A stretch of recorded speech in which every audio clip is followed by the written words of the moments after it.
obviously I've done 10 years of being on the road and trying to achieve my dreams. And I'm not Rory or I'm not Tiger. I'm not going to be in the history books or have a massive legacy, and that's okay. I've made an unbelievable living out of golf, which is amazing for me. And like you say, I think happiness it's just sport. It's just golf. Happiness is so much more than just playing golf. Foreplay, presented by Barstool Sports, brought to you by our very, very classic meets future friends at Chevrolet. Chevy EVs everywhere for everyone, and EUVs. It is March 23rd, 2023 as this show comes out. And we got a pretty monumental show. We got our first live golfer ever on the show. We got Thomas Pieters, who's one of the more recent signings. He is a range goat. We get into all of it. We ask some tough questions. We hear his perspective, which is quite the unique one from somebody who played mostly on the European Tour, now the DP World Tour. He was teammates with Rory McIlroy at the 2016 Ryder Cup. He had 4 points, which I believe is still, or at least at the time, was a record for most points for a rookie. He's tall, he's Belgian, and he's now on Live Golf. So we get into quite a bit with him. I don't want to spoil the entire thing, but fellas, we had our first Live golfer on finally. Yeah, we did. Another Danny Rappaport accusation. I mean, the guy's been acquiring all these winners and all these acquisition. Accusation. Mm-hmm. Sorry. Close. I haven't had water today. I don't think my brain's working. Let's get you some water. Mm-hmm. Get this guy hydrated. Acquisition. Oh, fuck. Yeah, it's definitely acquisition. But that's a great pickup. That's a great podcast guest. Liv is definitely in the news of golf. There's no denying that. And Thomas Pieters is spoken about. Yeah, people talk Thomas about Pieters is their new guy. So, and he's don't want to get I think too much away. People are going to be obviously interested in it just from the idea of having a live golfer on the show. Because if you listen to the show religiously, you know how we feel about live golf. It's been the topic of conversation pretty much every show for 18 months.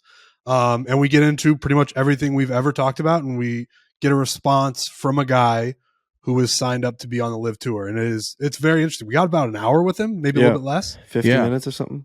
Yeah, and I would say probably my just like the question that I have the least positive reaction to when you get it from somebody out in the wild is like, so what do you think about all this live golf stuff? The reason is because we've spoken about it for, 100 hours total on the show over the last year. So it's like, dude, I can't boil it down. I've felt really strongly at times. I've felt very critical at times. Other times in cases I've been more understanding.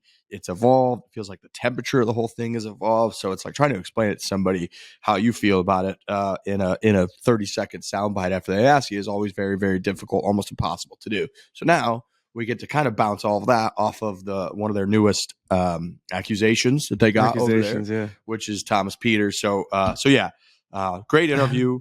Good dude. He's a fan. He likes what we do. He knows very much, what we do. He talks about how he listens to the show and enjoys it. So he was actually, pretty pumped. It felt like to be on the show. He appeared in Netflix Full Swing with Dan Rappaport last year at the PGA, I believe it was. When it was in Tulsa. Yeah, when Fitz was in the final group going into the final round on Saturday night, and they showed Danny Rapp showing up to their home for like a little hang sesh on Saturday night before the final round of the major championship.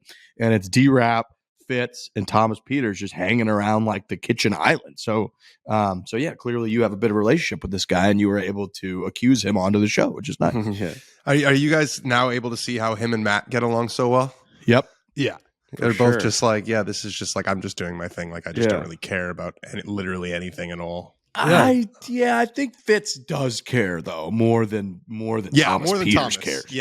Yes, definitely. It's hard to care less than Thomas Pieters. It seems like about a lot of things. Elements, absolutely. Which is interesting. Frankie, I think you were kind of like blown away by that perspective. I mean, I was trying to like come at him pretty hard. I was trying to like get him angry, like making fun of some things, and so we don't want to give too much away. Obviously, some jokes in there. He kind of rolled with the punches. We have the podcast in like the interview in this podcast, so we really don't have to talk about it too much. They're going to listen to all of it. So that's very interesting though. Second half of the show, Thomas Pieters, live golfer. So hope people enjoy that. We'd love to see your reaction.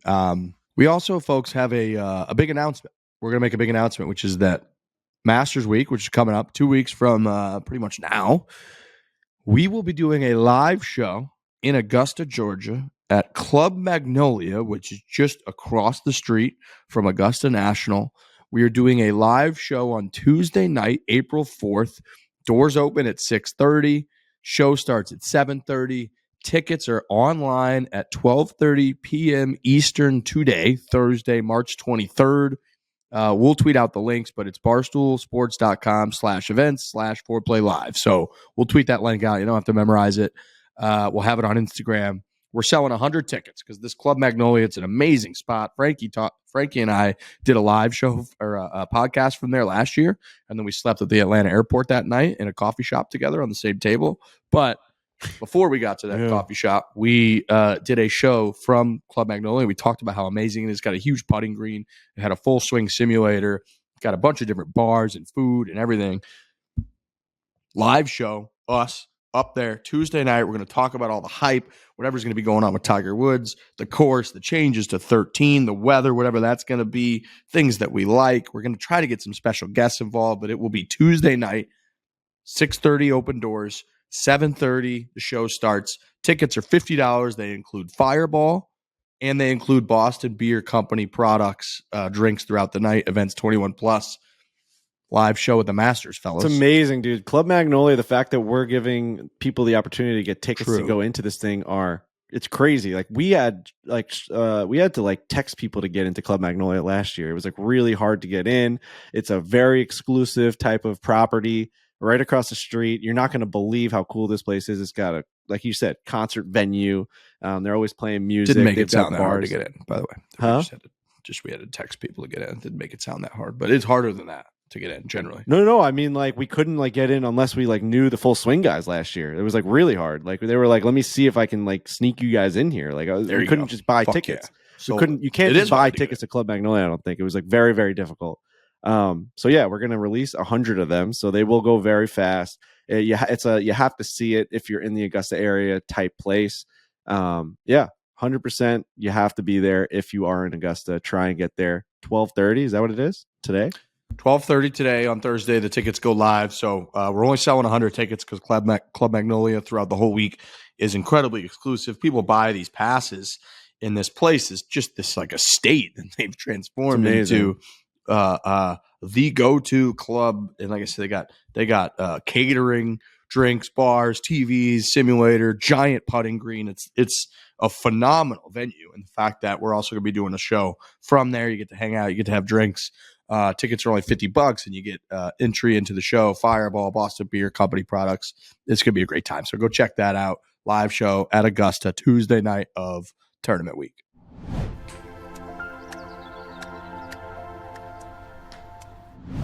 Chevrolet is a trusted company that has been innovating for the last 100 years, fellas.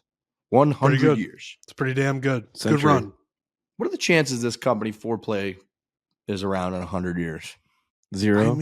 I mean, with us involved, it's probably going to be close to 0, just because I'm not going to live to be 135 or whatever it would be. That seems like a stretch. Seems hard. Stretch. 128, I think, the advances in motor sciences, my high level of, it's possible. No chance. What is that from? That's from Talladega Nights. Talladega I'm not going to Nights. live forever. I know that. But, with the advances in motor sciences, my 250, 300. Up to now, most electric vehicles have been either too expensive, too small, or too limited in capabilities for most people. Chevrolet is committed to making EVs available for all Americans. There is a growing network of public charging stations. There are over 1,900 certified Chevy EV dealerships. Chevy has convenient ways to research and shop EVs online. Dude, I'm looking at this list. I'm looking at this list of Chevrolet cars in movies, and they were in Cheech and Chong, Goodfellas, Sleepless in Seattle, Pulp Fiction, Transformers. I mean, The Dark Knight, Drive. Ooh. They're driving these Chevy Malibus. They're driving the Camaros. They're driving the Corvettes. You got Stranger Things. They were driving all of those cars, the Blazers, the 1975 Blazer and Stranger Things. It's just an iconic. I mean, those are some of the biggest forms of entertainment that we've ever even seen. Pulp Fiction, Stranger Things, and they go to a Chevrolet is their go-to car to put in. Come on, that's a selling point right there. Bumblebee transforming from a Chevy Unbelievable. Camaro. Like, that's insane. I mean, this is what we're talking about. This is the kind of brand we're talking about. They didn't pick no random rinky dink car company to have be their transformer. It's literally like the premise of the show is like you go from a car to like a robot, like warrior, and they're like, we need to pick a Chevrolet for it. Come on, dude. It's like the only thing that could possibly save the universe is this Chevrolet. Yes. And now they make EVs. So you got Silverado, you got the Blazer, they got the Bolt EV and EUVs available now. So go check out their website, Chevrolet. EVs for everyone, everywhere.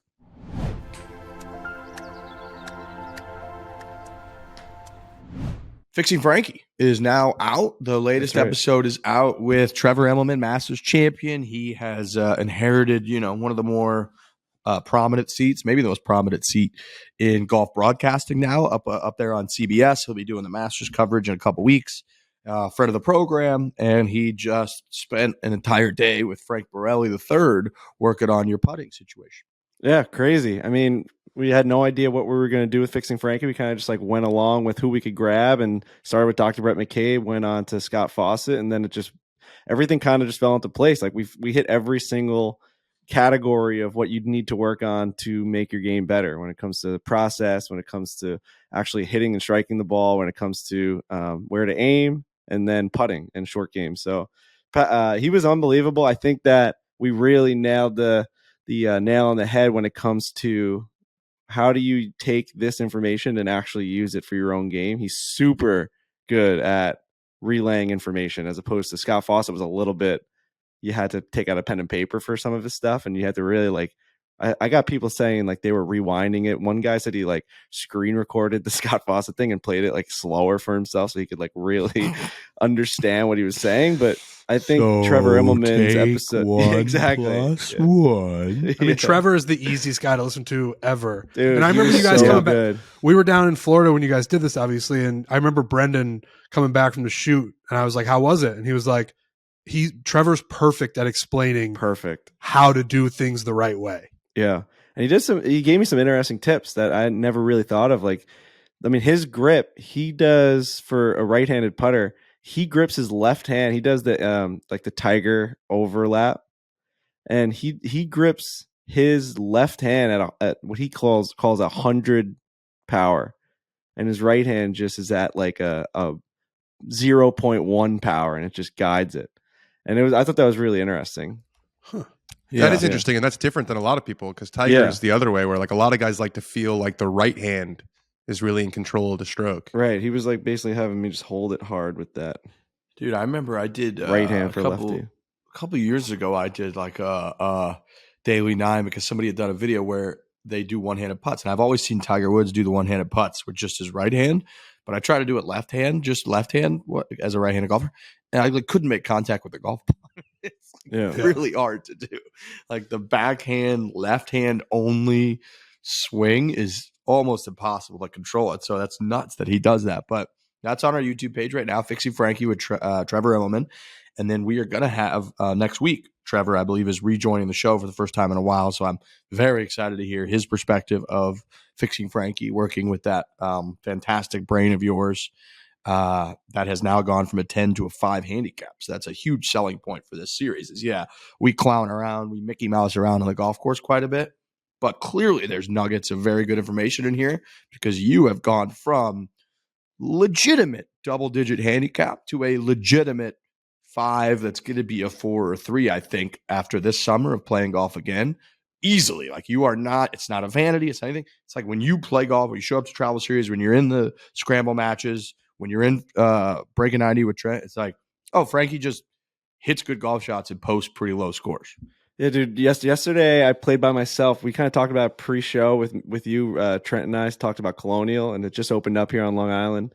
And I went yesterday, and I played 9 holes, walked it. I was the only person out there. It's 51 degrees, absolutely perfect golf weather.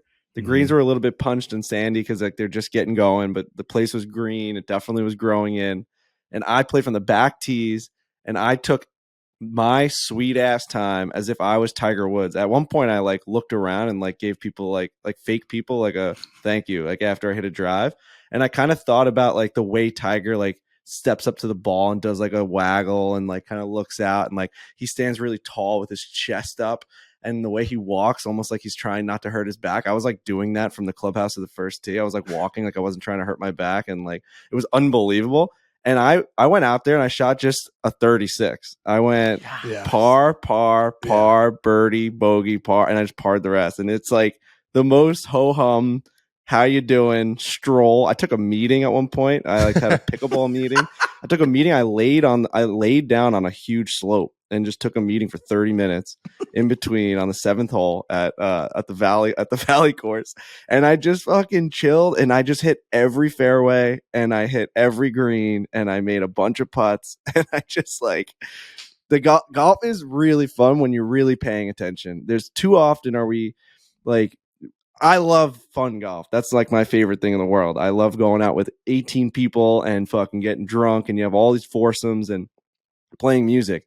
But I don't do what I did yesterday enough. I really don't like actually try and get better. Posture is a really interesting one. I remember Jim Bones Mackay told me once that something he always remembered was Tom Watson said, if you watch the great players, they never slump their shoulders, because once you it's like and there's a actual link, like physiological link between bad posture and like your mindset. It's like the same thing where smiling makes you happy. Like you walk with your chest back and your chest out, and it subconsciously gives yourself more confidence. So if you watch Tiger, you watch Adam Scott, and you guys just saw it up close, like those guys walk like this because when you start slouching, you start admitting to yourself like failure subconsciously. It's a real thing. Well, and so I went out on Saturday and I played 9 holes at Colonial as well. And I walked, and you walked, right, Frankie? I did walk. Did we lose somebody just now? I don't know. Did Alex leave? Did we lose the guy that records this thing? That'd be a shame. Where do you think this recording would go? Where do we think this recording would go? If the guy that leaves, if the guy that records it leaves, what happens to the recording? I don't know. Yeah, I did walk. Where Walking did is you so good. go, Bush? Yeah, we obviously I love fun golf as well. Ripping around in a cart, going out there with your buddies, but going out there and walking is great. It's a great way to focus. When you're in a cart, you're just kind of like rip up there, hit it again, rip up to the green or wherever you hit your second shot, and just like you're kind of all over the place. When you walk, it's very romantic. You're just very into it, and I think that's going to be like when we're not filming or doing whatever. I think I'm gonna walk a lot more. How about this? The boys are getting more into their touching upon their intimate relationship with the game of golf now. I like that. Yeah, and how about this? You want to talk about, and this probably results in why, or was the result? This is why the result was so good. I was walking yardages off because I didn't have a rangefinder. So you want to talk about being in tune with the golf course? I'm walking up to fucking. How long did it take you to play? Oh, dude, I played 9 holes in like 2 hours and 35 minutes. It was a long with a 30-minute meeting. Yeah. But that felt like a long night, right? Like, so it probably would have been like you're 4.5 hour round. There's no reason to rush, man. You're carrying your bag. You're getting. Dude, I'd walk. I'd put the bag down. I'd walk. I'd look for that sprinkler head. I had to like clean it off because a lot of like they're punching the green, the fairway. So I'd like clean it. I felt like I was an old school, like, you know, like this 1800s. I'm like getting my hand dirty, and I see all the gravel and the dirt in my hand. I go back. I clean off my fucking hand on the towel. I spit in it a little bit. Now I look at the target and I grab my club and I clean it a little bit. I really had a day out there, as opposed to like a lot of times I'll go out there at Colonial and I'll rip around a cart, and it's just, you don't even realize what happened from tee to fairway. You just like, you hit a drive, you go back, you throw the fucking driver in the cart, and you drive up there, you're hitting a million different bumps, and it's kind of like crazy, and you go off the road, you go up the rough and whatever, and you get to your ball and you're just like, let's do that again right now. And you like don't even like think about, oh, what did I do wrong there? Or like, and you're looking at your phone as you're driving the cart. You're not paying attention. And I'm not saying that you can't do that all the time. I'm just saying once in a while, treat yourself. It's like a lady going on a spa day. It's like, let's just treat ourselves for one day. No, because I remember about like a year ago, somebody tweeted at me something about like, you should walk more and you'll get like a better feel for your game and a better feel for how you're going to play and what shot you're going to hit next. And I definitely buried him with a quote tweet and was like, I would prefer to just take a cart and get out there and play a bunch of holes and have fun. And, you know, I go back on that a little bit now because you're like, for all the reasons that Frankie's saying, where you're just out there and you feel the elements. It's, you know, the reason I did it on Saturday was because it was 40 degrees and I would have froze if I took a cart, but it ended up being a blessing because it was just a really cool way to do it. I will say, when you're walking and you like, depending on the layout of the course, I did feel a little daunting feeling when I like made that turn to 5 and you're like, now we're going out away from the clubhouse and I'm just like walking out here. It's like, I have a long walk back to the clubhouse, but I will be playing golf and having fun. But there is that shadow of doubt that creeps in where you're like, this is a ridiculous decision to just like, you look back and you're like, I have to physically walk back there. It's like 6 miles away. It's crazy. It's crazy. I got to get back there. Yeah. Walking is nice. It's nice. It's nice when you don't do it very often, like you're saying, to get that experience. I know we did that at the Pebble trip at the Dad Bod Classic, which we won a couple weeks ago because it was so cold and it's cart path only there, and it's nicer to just walk and carry your bags, and it's such a nice feeling. Frankie, when you were talking about how you were like waving to fans, basically, my brother still does when he plays golf. Every bridge that he crosses, he takes his hat off. Amazing. That's nice. It's just something he's used to. So it is nice. It's a little bit of a throwback. Speaking of throwback, Dan and I spoke about the golf ball rollback last week. I don't believe we got you two to weigh in at all. If you guys care at all, if you have any thoughts at all about rolling the golf ball back, because it's been a big debate in the last year. Hey, Bush. Alex Bush is back. My bad. I thought I was muted. I'm glad it kept going. So I guess the reason that he was out was because the office Wi-Fi was down at Barstool HQ. Internet company lost internet again. The only issue is I see on the recording time that it's 25 seconds in. I'm sure everyone was very calm when that went down. No one was like yelling or anything. Well, we all have our local recordings. Ours is 15 minutes and 40 seconds. Yeah, I think then we the should little recording thing never went away. Okay, we should be good then. Okay. Once we exit out, it should stop it, right? Yeah, I think so. I mean, Trent, I don't know if you want to go first. I mean, I definitely have like a take. No, you go ahead. Well, I guess personally, I've always found it so weird, the distance rule, because it doesn't really affect us. And like the average golfer, to me, it doesn't affect me, this rollback. I don't really fall in line with like I can play the same ball as Rory McIlroy at the same course.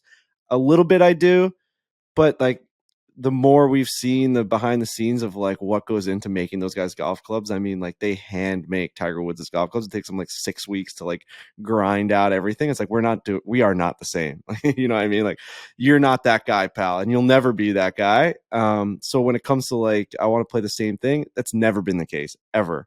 The guys that I feel bad for, and I've talked to some pros about this, Dan being one of them at Colonial, my guy Dan Spizzato. He was saying like it's bullshit for the guys that like are trying to like go to US Open qualifiers and like all of these things that they're high level golfers and they're going to have to play almost like 2 sets of clubs, 2 different types of balls. And you're really like eliminating and like putting out to dry a lot of the guys that like give back to the game, like have dedicated their life to the game.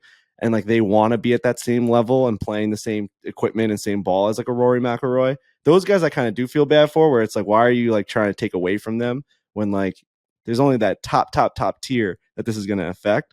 So yeah, I don't know. It's super interesting, obviously. I don't know why they're trying to bring the game backwards though. That's the part that to me on a higher level makes no sense. I would just leave the golf ball. Like theoretical issue with it is it's based on this notion that things were better before, which I just don't know that that's true. Right. I've seen a lot of people be like, no other sport has like changed the game because of how athletic they're getting, but that's kind of like a lie, isn't it? I mean, they've always kind of changed things. They like added like a 3-point line. They have like people been they always make change. Yeah, the example that I've heard a lot is like this. Remember in swimming when there was that suit where everyone was breaking the world records in the Olympics, like 8 years ago or something, and then they outlawed those suits. I mean, they change the baseball literally every single year. I mean, there's like juice baseballs, there's dead baseballs, there's footballs that are getting more slippery, there's footballs that are getting even bigger so that the guys can't like grip them as much. They're changing the way guys can wear certain gloves for wide receivers and like certain helmets that you can't see out of them. I mean, they are changing sports all the time to make it. I just think golf is the difference is that golf is such a participation sport to me. That's where it's so different. People that are big swimming fans, I don't think are like having their big like swimming match against their buddies every week. You know, it's like it's different. Golf, you get to go play the golf courses, and I think that there's never been a bifurcation. Is that how you say it? I think so. Before, where it is different. Yeah. I get that, like, my bag setup, my equipment is not identical to Tiger Woods. It's not identical to Rory's. But, like, we can use the same thing, right? Like, we could choose to use the same exact thing. This is going to change that. Like, Rory will not be able to use the same ball when he plays that, like, I am, like, technically allowed to play to post my scores on Gin and all of that. And that's never really existed before in a sport where participation is so key. And I know that when we had this conversation a year or so ago, we like laughed at the idea of someone showing up to like play their big round at Bethpage Black and they're using like the pro ball because they want to be the guy that's like, oh no, I shot 77 with the pro ball. And you're like, what a fucking loser. Yeah, that sucks. But like now I think that's going to be required to be like able to claim that you had this great round at this course. People are going to be able to the ball. And I just think that's I think that's a little bit lame. Now, I don't think that's my biggest reason for it. I think my biggest reason for it is in line with what John Rahm just said, which he said the USGA and R&A are hyper-focused on making professional golf a little bit more difficult than it already is. I don't know why. My biggest question for the USGA and R&A, we're in a golden era of golf where it's exploded since COVID. A lot of people are watching. You have completely different tour. All these things are happening for the game, and it's growing. Why change what's working?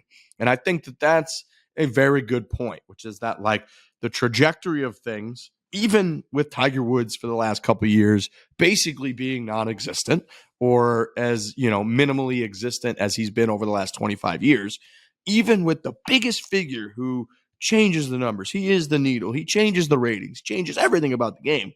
Even with him basically taken out of golf for a couple of years, it's exploding. Participation is way higher. Millions of new golfers are playing. They came in during COVID, and a lot of them stayed. They're buying more merchandise. They're buying more equipment. The equipment companies are up. Merchandise is up. Everything's up.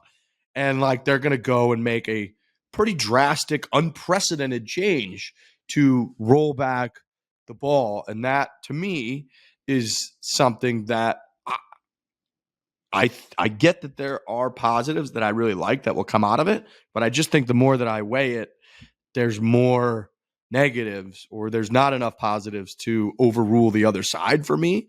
And that is tricky because like I know I've argued on that other side. I know that I've been like and especially when Tiger makes the point of like the equipment has advanced to the point where it has shrunk the delta between the best players and the number one ranked player or the number 100 ranked player in the world. Like the equipment has allowed both of those players to hit the ball straighter, easier. So the guy that can do it more skillfully than the other doesn't have as much of an advantage, and therefore it's difficult for someone to separate themselves and become a Tiger Woods and all that.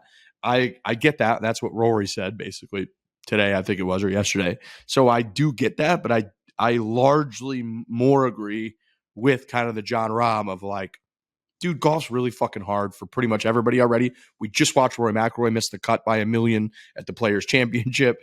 It's not like we just see the best guys that hit it the farthest destroy everyone every week. That's not the case. It's still really difficult at the top level. It's still really difficult at our level. None of us are hitting the ball just too far to make golf fun right now, like not even close. And we have all the best equipment and we work hard at it. We do video series around it and we still suck and we're still better than most people that actually play the game of golf. So it's like, it seems like all of those reasons are more important than just like, maybe they could bring back a couple golf courses into the U.S. Open rotation that we would see once every 15 years. And there's a few holes on that course that make the difference between them being able to have a U.S. Open and not. It's like, who really gives a fuck about that?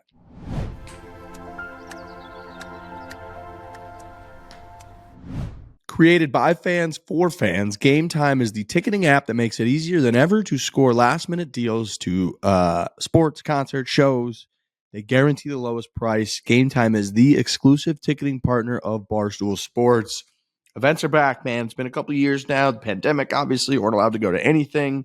There's nothing better than going to a live event. It's what makes being a person worth it. Frankie, were you at UBS last night? UBS last night with my dad. My dad was so into it. We really, really wanted to go on Game Time, last minute tickets. We get there. Islanders, Leafs, John Tavares.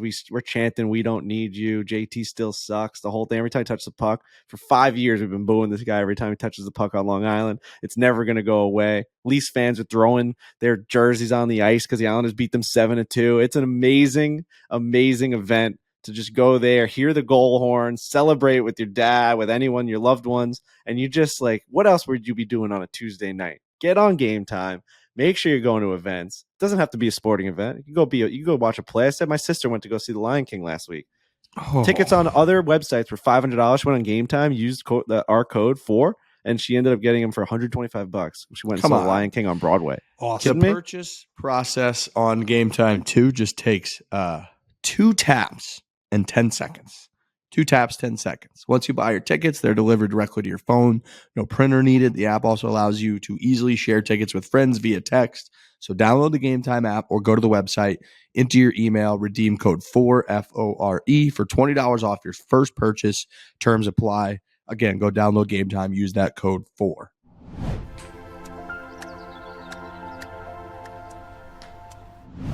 Do we think it really brings the game trajectory down, though? Like the way that the game is going? Do you think introducing a rolled back ball will slow the trajectory of golf? Wouldn't golfers just be able to choose what ball they want to use like they do clubs? Trent uses cavity back Stealth 2 irons, and then I use 770s and 790s. Like, I choose to play a game that's a little bit more difficult. He chooses to play a game that's a little bit more forgiving. I could use a rolled back ball. He can use a better ball. Like, I mean, it's not like this is the first time any amateur's ever had the choice of picking professional. I think that's way oversimplifying it, because I think you're going to need the equipment companies are going to have to do significant research and development into creating these new products, right? Like a new golf ball, everyone's like, oh, hey, just dial it back a certain percentage. That's not exactly how it works. A golf ball that is changed to meet these conforming regulations on the testing aspect of it, to the launch angle and the ball speed and all that, is going to have different characteristics as a golf ball than the current golf balls have. And then the equipment companies are not just going to apply the Stealth 2 that they've been working on for 20 years to this same ball, because it's not going to react the same way to the Stealth 2. So now they got to put all that research and development into new drivers, new irons, new everything, and see and test forever how the new ball, does it fly differently? Does it not as penetrating with the iron? Can you not spin it around the green as much, or is it too much? And then this player doesn't like that. So now they got to put all of this millions and millions of dollars into researching that, creating that new equipment. And Brandel's big point was that the equipment companies aren't just going to eat that. They're in it for profit. So who is that cost going to be offloaded upon? It's going to be offloaded to the consumer. It's going to be offloaded to all the people that are reading this podcast. So prices are going to dramatically go up. There's going to be more equipment now that you're going to have to choose from. An audiobook reference? In all of that. What's that? Was that an audiobook reference? So they're reading the podcast. He said like reading the podcast. It was interesting. Books. Sorry. It's all right. You were on a roll. Sorry, you're on a roll. You were on a roll.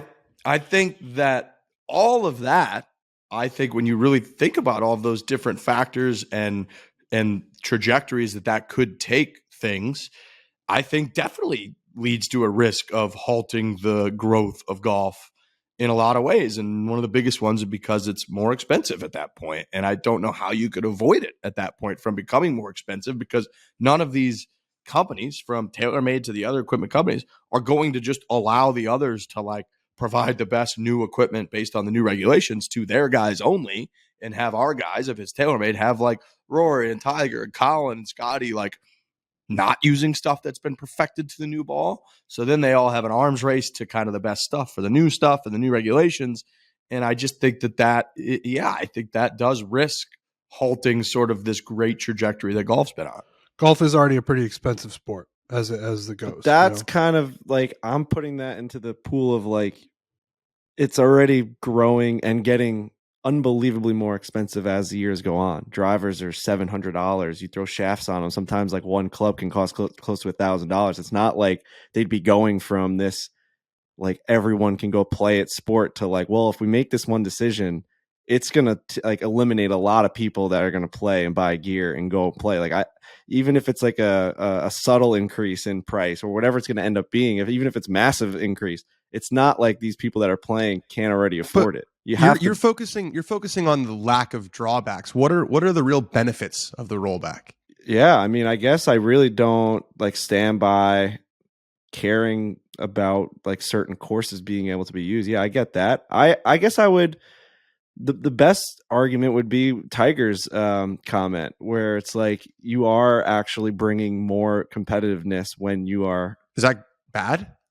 I think that's good, right? So Like you're saying having more players able to win is a good thing? Correct. So then that would be anti-rollback. Oh, because like the 100th player can hit it better with the better ball. Yeah. I guess to Dan's point, I don't get like you were like questioning me and making me say yes. I guess I actually like when like the best player gets to win. No, okay. Yeah, that's like that's where I'm trying to get to. Like I do agree where it's like if you are the best ball striker and you are the guy that can hit it the furthest, you should be able to just like win those tournaments. You should be able to win more than the guy that's getting help with equipment.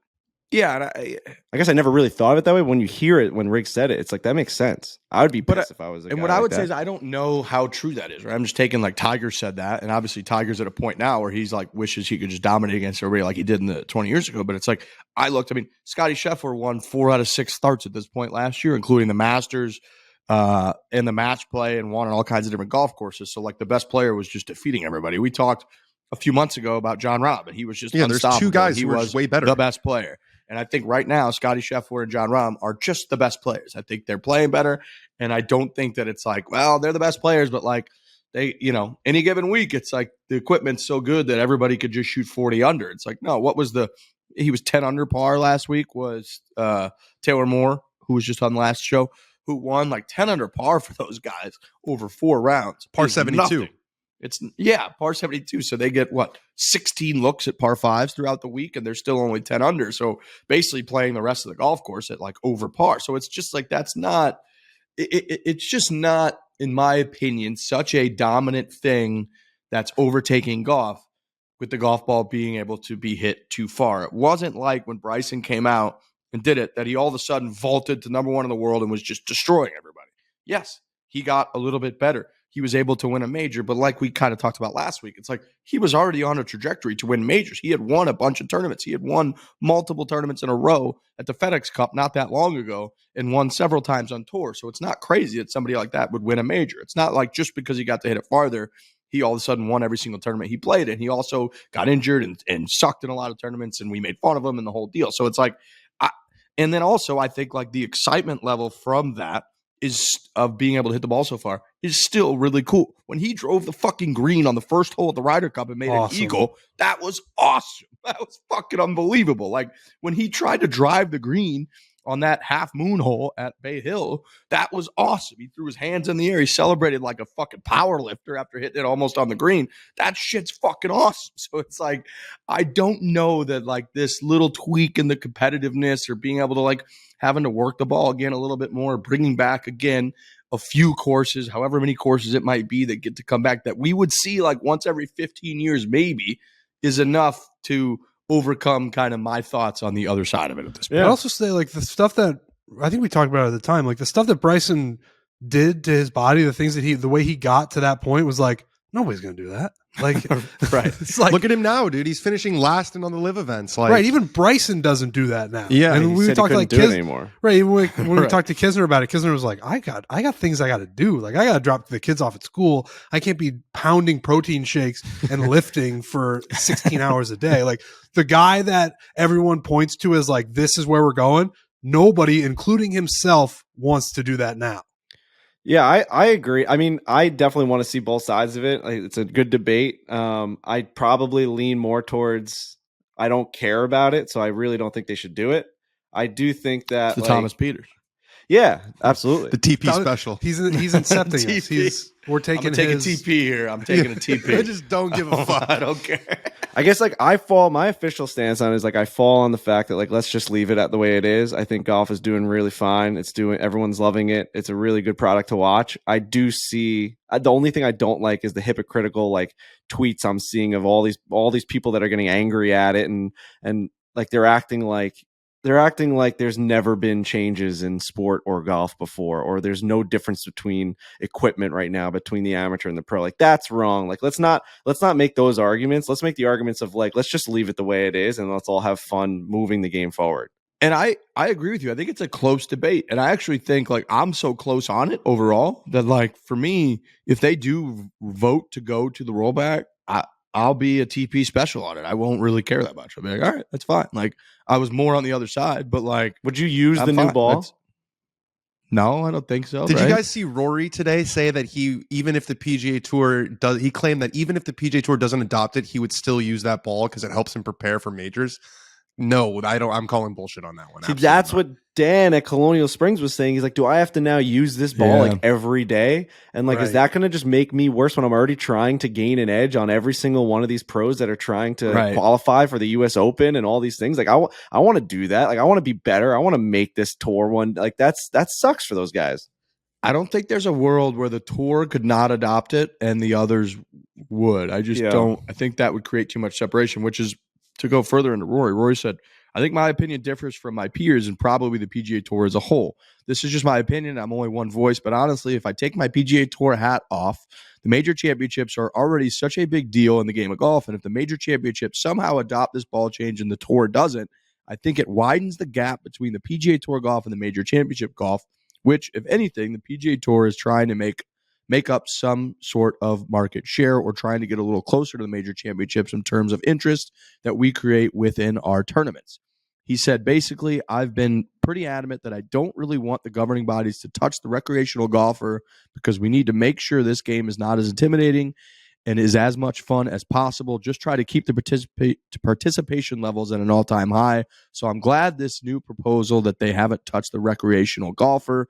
But for elite level play, I really like it. I really do.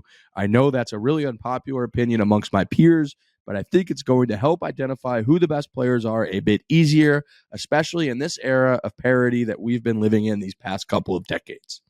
He spent the last 3 years talking about how it's, amazing the PGA Tour is and standing the PGA Tour. Now he just says majors are the only thing that matters. Yeah, that was wild.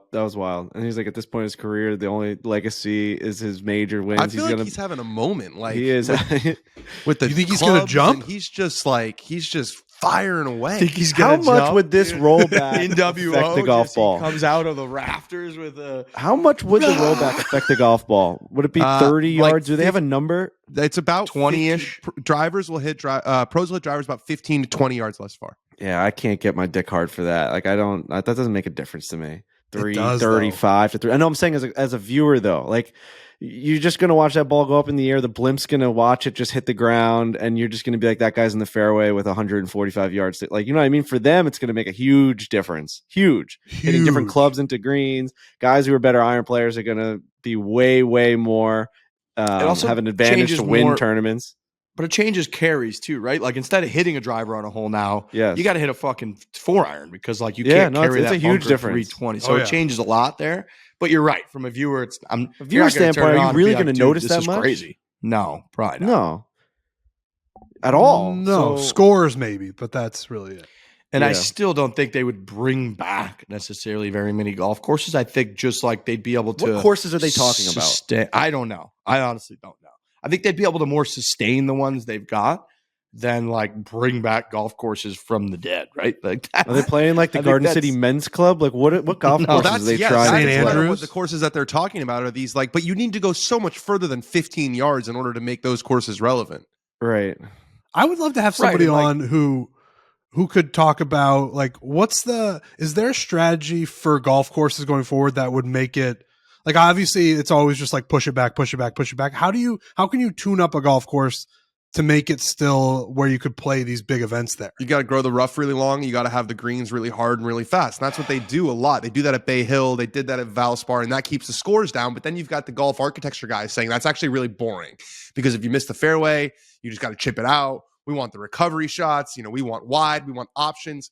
It's like a which I don't disagree with. It's somewhere in between there, I think. It's probably somewhere in between. And the players hate when you do that. It's like when we played Deepdale, that fucking place, Deepdale, Long Island, was built to be like the greens were supposed to run that like an 8 because they're so fucking crazy and it was built 100 years ago, and now they run them at like a 13. And all the players that play there are like, this is fucking stupid. Like you're making it you're trying to like preserve the golf course, and we literally can't keep the balls on the green. I can't imagine what these pros are thinking. What's that hole at Deepdale? Like 8 or something? Dude, where it's like legitimately impossible? It's legitimately an impossible golf hole. They just like the caddy's like, let's just pick up the balls and walk to the next hole. Like, how is that golf?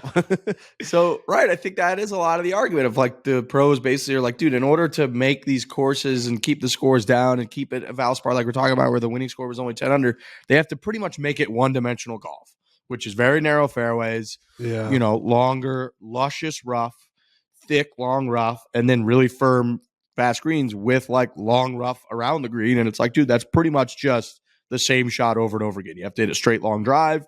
You have to hit a towering like iron into the middle of the green. And if you miss it, you pull out a 60 and like chop at it. You do that 72 times and see who wins. And they're kind of like, that's a little bit stupid.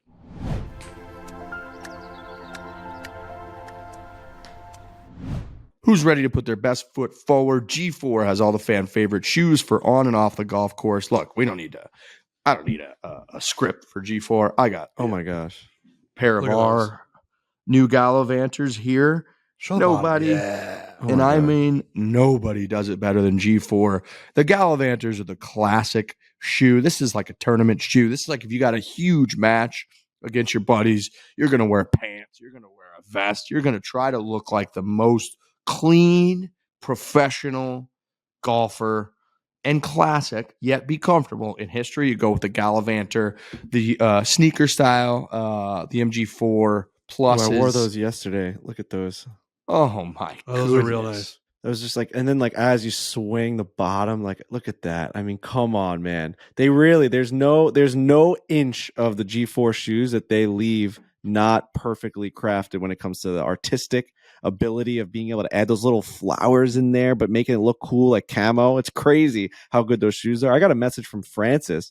I put up the shoes and he just wrote the bottom ones, and it was the Gallivanters, and I was just like, yes, dude. Like he saw that and he just wrote there were one on top of the other, and he just wrote the bottom ones are unreal. They got the best styles. They got the most comfortable shoe ever worn. It's really not even close. And I will say that it's probably the product that has been reviewed and tested by our fans in person at the Barstool Classic. I see people all the time universally positively. And I see people chime in. They're not the cheapest shoes in the world. I get that. But guess what? You get what you pay for, and every person that shows up to the Barstool Classic on the first tee, they come to the putting contest, whenever you see them, they're rocking G4s, and every one of them says, these are the best golf shoes I've ever bought, and it's not even close. So do yourself a favor. You go out to g4.com/Fore. That's GFORE.com/Fore. Get 10% off your first order. So we're helping you out. G4s, they got the MG4X2s, which are the cross trainers. They're incredibly comfortable. I know you guys rock those a ton. They got Gallivanters. They got the MG4 Plus. So they got all kinds of great styles. Go check out their website, g4.com/Fore for 10% off your first order.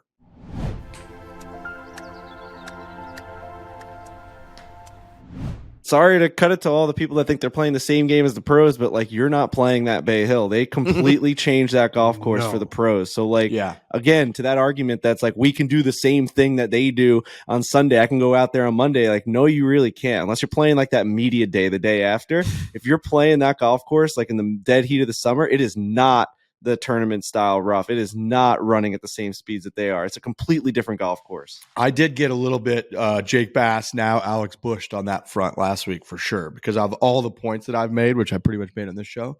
That was the one that was like put out on social, and people were like, this is the worst argument of all time, where I was like, well, we all get to kind of play the same equipment, the same courses. Yeah, but it's not even you. Everyone's been saying it. I mean, like, it's definitely one of the arguments. Biggest sponsor, TaylorMade's, like that was like their big thing, where they're like, you can walk like the grounds of St. Andrews, and like I think St. Andrews might be the only one that they probably do keep pretty damn similar from day to day to the championship. But you also have to remember, and we fucking love TaylorMade and all these brands, but like they have millions and millions of dollars worth of golf balls just sitting in warehouses. So it's like they can't have this go. I mean, they're just like, we're gonna fight this regardless of whatever side of the argument we fall on. You have to. So, and that's just the reality of the situation. If they're running a fucking business, a huge business, it'd be crazy. It might be billions of dollars worth of fucking. Right. We've put millions and millions of dollars of research and years of product and everything into building it. Now you're gonna make us change our product, basically. So it's a huge fuck you to the brands by the governing bodies of golf who have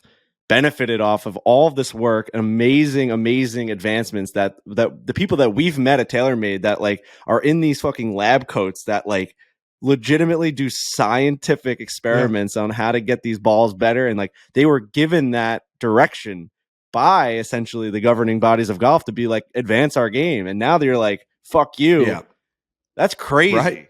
And they're like, okay, all of this, right. If you're TaylorMade shoes, everybody's, it's like, okay, change everything, change your business model, change all your equipment too. When we were in that room where they make the golf balls and the clubs and the iron heads at TaylorMade that they wouldn't even let us film in, they're like that. They have like 6 machines in there, and every machine is a 7-figure machine. And you're like, holy fuck. And they're so saying, gotta come keep up with that new going, just change it for the top players.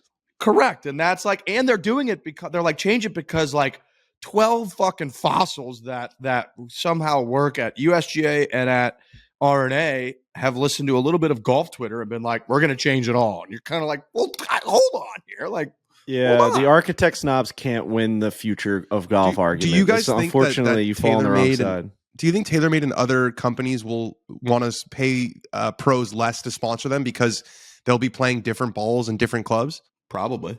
You know what I mean? Like, paying world number 20, 750 grand a year, or whatever it is. If you can't say, hey, this guy's playing the same driver and you can play this driver, are they still going to want to pay those guys all that money? I would say, I want it to be clear that we'll be playing the balls and the drivers that everyone can play. I'm hitting, dude. We've been begging these companies to give us illegal clubs. We had a meeting. We had a meeting at TaylorMade in Carlsbad. And they said, what would you guys like to see? Like, we'd like to get your guys' take on where you think like golf should go in the next 5 years. Like, do you have any like interesting ideas? Like, is there something that you would like to see with the driver? Like, maybe you have a ridiculous idea. No idea is a bad idea. And I was just like, all right, I'm going to throw this one at you. Can you guys make a ball that goes forever? Like, I mean, what's the answer to that? Can you if when I make contact with the ball, it goes 600 yards? Like, where do we fall on that? And they all laughed and they're like, honestly, like there's probably like one ball you could make that it would be a super ball. It would just go forever and stop. It'd be fake. Like you can't make that. But yeah, it is. I want that. I want the game to be as easy as possible. Fuck yeah. The more you talk about it, and it is a great debate, the more you talk about it, the more negatives there are than positives. Like just leave it the way it is, man. Leave it the way it is. We need to get somebody on who could argue the other side hard. I think we should. I think we could get like an Andy Johnson or, one of these. Yeah. Someone on who's been very vocal online who will probably bring up a lot of good points. Would you rather them roll back the equipment because they're already making so many adjustments to the pro equipment where like, why can't they just make changes to like the faces of these clubs and like the way that they're built just for the top players that we don't even have access to? We don't have the access to get our clubs that customized. And then you'd see the rollback in distance. Why does it have to be the ball? I think the ball is the easier one to do. I think if you have to change driver and a 3-wood and a 5-wood and an iron, but they're already customizing these guys' clubs for each season. It's not like they're not like but they're not like they're customizing them though based on like within a framework, right? Within a framework of the club. Like they might, you know what I'm saying? They're not like But I'm just going based off like what we saw at TaylorMade. Like they literally make the club out of like tungsten. I mean, that's just a fucking but they make block. Every club out of a block. Like right. So couldn't they just for the pros? Couldn't you just make that new club that goes a little bit less just for the pros, and then that's just like already going to them? Is what I'm saying. Like they're gonna. I just don't know like the engineering. Yeah. I guess because don't they already? There's a conforming and there's non-conforming now, right? That's the other thing is there's already rules. It's not like we're talking about one side is a rollback and the other side is just anarchy. Right. True. I don't know. Yeah. Yeah.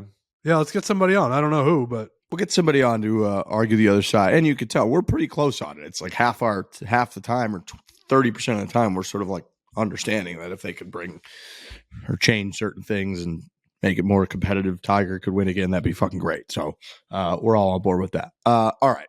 we got Thomas Pieters. We're going to go to him here in a second. But I did say we would do it from the gallery, and I want to do one from the gallery. So foreplay@barstoolsports.com. Send that email. Every time I say that, we get dozens of them, and they're pretty good and pretty fresh. So email, put in the subject line from the gallery, make it short or I won't read it.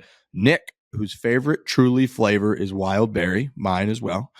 He said, you've talked a lot about travel the last few weeks, and we know the boys can eat. So what is the nicest golf bathroom you've had the pleasure of using on your travels? Have to be some crazy nice ones. My answer is very obvious, in my opinion, and it is the bathroom at Erin Hills. I think that's a no-brainer. When you walk in there, it is fucking stunning. You don't expect it. The clubhouse, the interior is all like wood and understated and old school. The exterior is almost like this Scottish or Irish, like stone. And then you walk into this bathroom, and it is a palace in there. Yeah.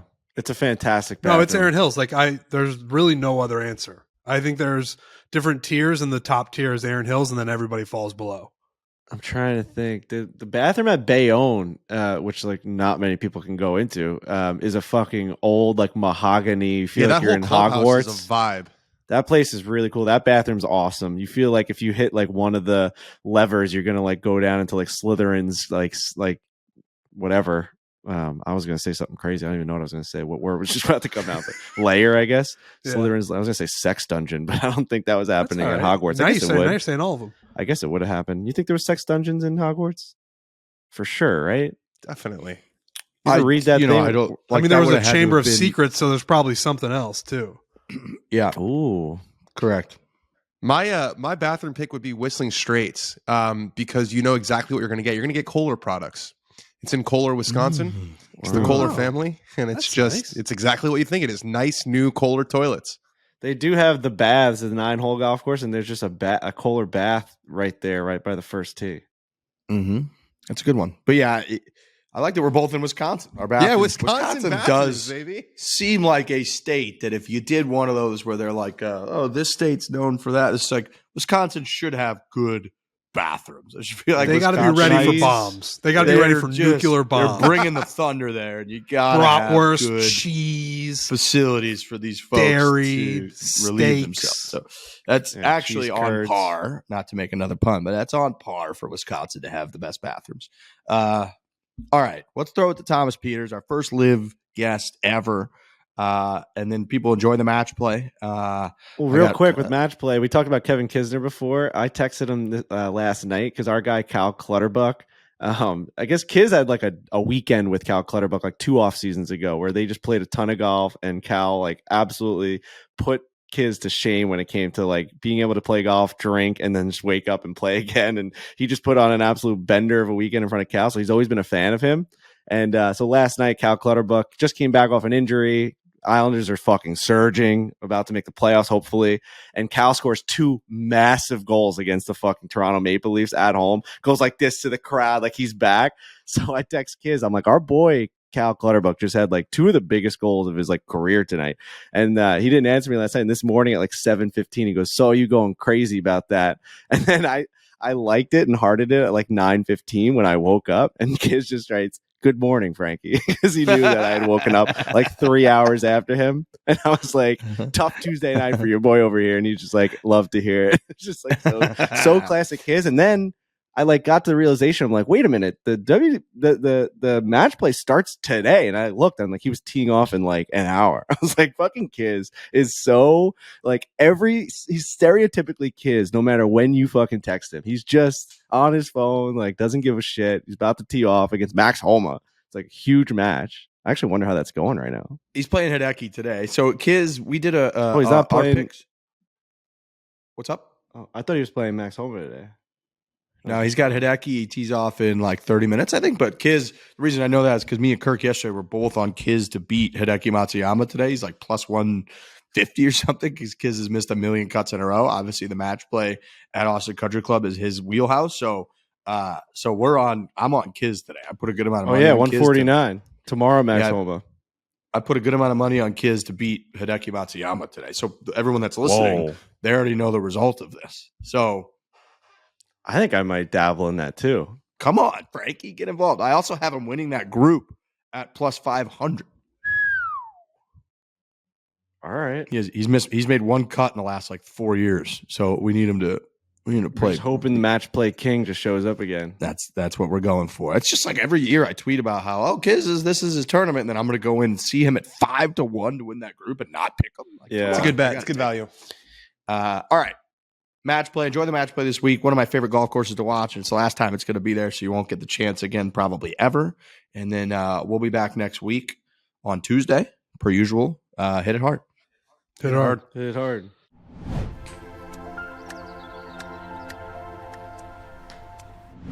There's vodka in this. Is a popular question lately with the Truly product? And the answer is yes. There's real vodka in this puppy. You can try Truly vodka seltzers right now. They're made with real fruit juice. They like to keep it real. That's why they use no artificial flavors or sweeteners. We love Truly. We've loved Truly for a long time. Great company, great brand. They make a great product. Now they've only made it even better by adding real vodka into their Truly hard seltzers with their already delicious real fruit flavors. It's amazing. It really is. They had to step up, and they did. It's as simple as that. Business decisions had to be made, and Truly just stepped up and knocked it out of the park, Mike Trout style. Made with premium vodka for a crisp, clean, and refreshing taste. You're going to see these all over the Barstool Classic this year. We're 2 events down, 23 events to go, plus a championship at Greyhawk. Fewer calories. All 12-ounce cans have under 110 calories, which means plenty of refreshing flavor that will not weigh you down. They got low sugar. Every Truly vodka seltzer contains only 2 grams of sugar. Find yourself Truly vodka seltzer near you at trulyhardseltzer.com. Again, that's trulyhardseltzer.com. Yes, I hope that you're listening and paying attention. Truly, with real vodka, a match made in heaven. They're delicious. You're going to love them. They won't weigh you down. Go to trulyhardseltzer.com.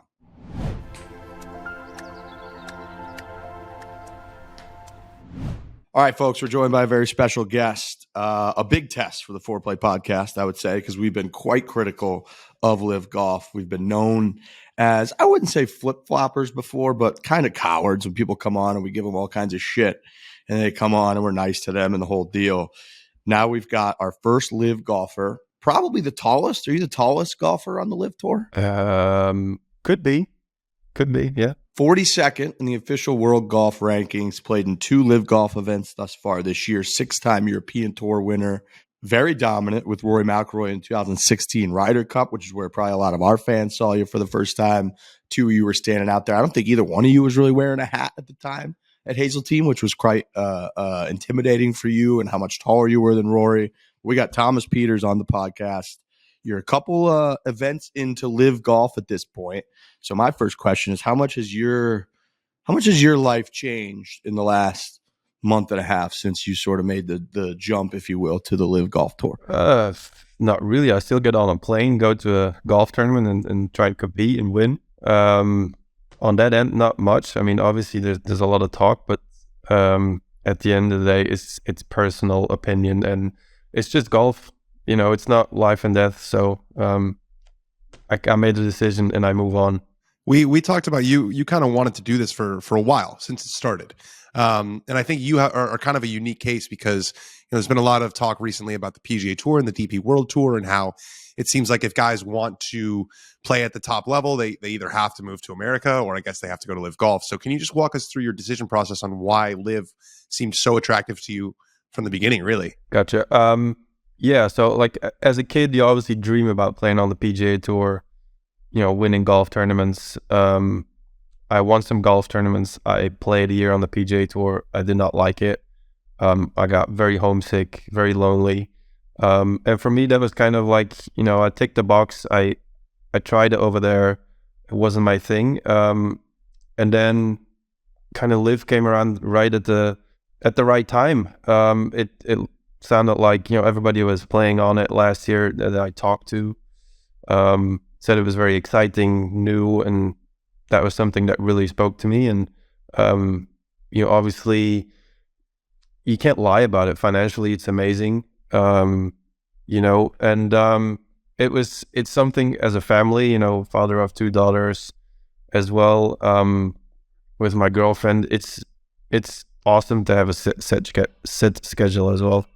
Yeah, you're such a different case than like if we look at a Phil Mickelson or a Brooks Koepka, these are guys that we're used to seeing as like American golf fans every week or every couple of weeks on the PGA Tour. I looked it up. I mean, last year you played in, I think, 3 non-major PGA Tour events. I think the year before you played in 4, and 2 of them were opposite field events, like the Barracuda and the Punta Cana. So I was thinking about it a lot this morning. I was like, for you and for somebody who in a very funny way, like hates the PGA Tour, it sounds like, and doesn't like playing golf in the States. You're not from the States. You're from Belgium. You played a lot of European Tour anyways. For you, I would, I guess, live from like a financial and a just work schedule standpoint is kind of just a more lucrative version of the European Tour, right? Yeah, you can put it that way. And I don't hate the PGA Tour. Let's put it, let's be clear. I loved competing over there. Obviously, like I loved playing Bay Hill and the players and all that. But when you go, when that golf tournament's finished or that round is finished, like it's so lonely. And I did not have that in Europe. Obviously, you know all the guys. You go out to dinner. Like last week, Harold and I and Taylor, we went out to dinner a couple nights, and even for me, that's normal. You finish your golf round, you do something else. You have a life. And it's funny because Harold said, "Man, we never do this on the PGA Tour," and I found that I found that a little bit sad. Why do you think that is? Why do you think they don't do that? So you're saying outside of the homesick feeling that you got of being on the PGA Tour, the PGA Tour itself, the way that it operates, none of that, you don't dislike any part of that? No, of course not, because that's, if you want to play against the best, that has been for years the place to play. And that's what I wanted to do. And then when I got there, obviously I enjoyed all the tournaments, and I had a couple really good ones, the chance to win. But, the life outside, you're still a human being. You still want to be happy. And if you're not happy outside the golf course, it's not going to translate in good scores. You went to school in the U.S. You went to Illinois. I know you loved Illinois. Yeah. We've talked about this. So what changed? I mean, because obviously at that point you were liking the United States, or you were liking living here, I should say. Well, we've all been to college. It's very, very different. Everything's kind of done for you. Being from a successful golf program as Illinois, and we flew private. We played the best tournaments. We were winning all the time. And then, you have zero worries. I saw the Illinois team last week. They played a tournament in Tucson, and I was kind of jealous of them, that they did this, this team practice, and Coach Mall was there, and they're all pumped to win this tournament because they were the favorites. And, it's a lot of fun, college golf. But then the day you turn professional, it's just you and nobody else. Nobody else cares. So this is very interesting to me because we've mocked and made fun of the team thing the whole time. You play for a team called the Range Goats. There's teams, the Fireballs, and we've made fun of the logos and the bullshit. And we've mocked it, and we've probably come off like total cocksuckers mocking it the whole time. Not that there's anything wrong with that, but it seems to me, in learning a lot about you, is that actually the team aspect of for you and the camaraderie and all that is actually a huge part of what drew you to it and what you're enjoying about it. 100%. I mean, everybody knows Harold Varner for, like, I've known Harold. I played NCAA nationals with him. I loved him when I met him. He's the most likable guy ever. Like, having dinner with him is like, it's a one-man show, but you can't stop laughing. Like, being around those people, that makes life fun. But if you break that down, that just means you didn't have friends on the PGA Tour. I mean, we're talking about going to dinner with like teammates. It's the same as like if you had a good group of buddies on the PGA Tour, you'd just be going to dinner with them on the road, wouldn't you? Yeah, but I just didn't know anybody there. There's obviously zero other Belgians that played on tour. Some of the Europeans that went over and played, they have to make the move. They move their family over there. They sometimes travel with their family, and you're just an outsider, And the first time I played on tour in America, I didn't have a big team around me. I mostly traveled on my own. So yeah, it's quite lonely. So when you're watching events, like we've been talking about, PGA Tour definitely has had a pretty good start to their season. You're watching the waste management, you're watching the players. Has there been a moment where you're like, I miss being out there right now? And do you think that'll ever take over like all the other good things that are coming to you with Live, where the camaraderie, not being homesick? Or do you feel like when you're watching those guys competing for these high elevated events and playing against the best players in the world? Are you feeling any missing that at all, or no? Honestly, no. I still watch it. I love watching it. But no, man, I'm at home with my kids. I love it. Ever since I became a dad, obviously for the second time now, life changes a lot for me.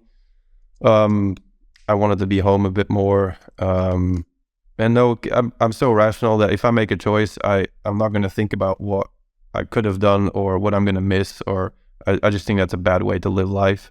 So no, I'm all. What is the vibe at these live events between players compared to the PGA Tour? Because you're making it sound like there's a bit more camaraderie, obviously team to team, but there's been a lot of talk about, you pay guys up front, are they still going to have the motivation, and people are still going to be practicing as hard? I've been to a few live events and guys are definitely in a better mood, and I think part of that is because they're taken care of, and part of it is because if you're Siwon Kim and you shoot 23 over par, you're still leaving with 120 grand in your pocket. So is the vibe different, honestly speaking? Maybe for some guys, but not for me. I've only played 2 and I haven't played well. I finished 34th and whatever. And I was texting my caddy. I was broken. I didn't play well. I didn't score well, and we just, it felt like a missed cut both times. And yeah, of course you come home and you've made 150 grand, but that's not the thing. Like, I still want to win golf tournaments, and I still want to, what Danny Lee has not. He's won, and all credit to him, but that's not fake. The way the way he celebrated, it's just, that's pure emotion. Yeah. What's the orientation process like? Like, once you're like, okay, I'm a live guy now. I've signed. You get like a packet that's like, you're a range goat. Here's like your gear. Here's when you have to enlist in like the Saudi Arabian infantry. Like, what does that packet look like? What's the orientation process like once you sign? It went really quick for me. I still wear my Nike clothes. I still have all my contracts. They honor that. Everything's so new. I think, a lot of moving parts between the teams now.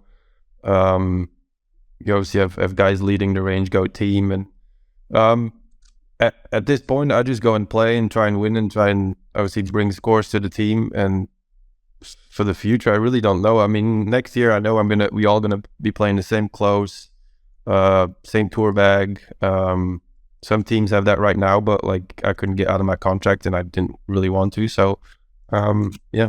Have you had any conversation with, like I mentioned off the top, that you were teammates with Rory in 2016? Do you have any conversations with Rory or any kind of or Monahan or anybody kind of higher up, it feels like, in the decision process and the publicly facing PGA Tour people? PGA Tour not, because I just didn't know any of those people. But I called Keith Pelly. I called, all the guys that I needed to call at the European Tour before, when I made my decision, and they all respected me a lot for doing that. Nobody gave me a bad word or said something bad about me. They all respected it. It's just a choice, and you just move on, I guess. It like I said, with your case, and the more I kind of understood it, and the fact that where do you call home base? Where do you live full time? I'm in Antwerp. I don't live with my mom. I just here to pick up my kid. It does seem, especially with how international the live golf tour is becoming, more Australian stops, European stops, or at least even non-US stops, that it doesn't feel like as big of a even transition for you as it might for other golfers. Do you sense out there from some of the more like US based kind of PGA Tour staple type players that it is much different for them at all? Yeah, not right now, because we're all playing in America so much. So, I still have to play. I still have to fly back and forth. So it's not ideal for me at this point. But I know in the future they're gonna want to move to a more global tour, and that's kind of what I like, because every time I fly to America, like, say, some of the guys have to do it, but it was an 11 or 12 hour flight. I've got 8-hour time difference. I was broken. I wake up at 2 a.m, and you have to go and play. It's not ideal, but That's how I felt when I played on the PGA Tour as well. I was always, I felt like I was physically fine on a Friday, and then sometimes you'd miss the cut before that. Why do you think there is such a difference in vibe between the PGA Tour and the European Tour as far as camaraderie and as far as attitude between relationships between the players? I really don't know. On the European Tour, I'd say, or DP World, like a lot of the countries will kind of stay together. Obviously, we only have 3 guys on tour. We're all good friends. I really don't know. I mean, I can't really put my finger on it.